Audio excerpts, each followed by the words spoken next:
Iedzīvotāji sūdz, ka Latvijā nav elektrības un vispār ir tumsa, paneļi neražo, kā dzīvot tālāk, viss ir slikti.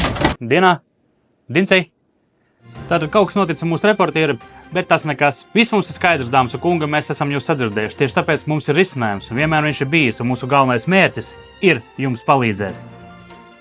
Lai jums nebūtu jāuztraucās, mēs jums piedāvājam robota akumulātorus. Vai nu papildināt jau esošo sistēmu, vai iegādājoties jau uzreiz kopā ar pilnībā jaunu sistēmu. Un ko tas nozīmē? Tas nozīmē, ka jūs varēsiet uzlādēt akumulātoru, tad, kad saulīt nespīd pa zemākajām biržas cenām, un izlietot ietaupīto enerģiju, tad, kad cenas visaugstākās.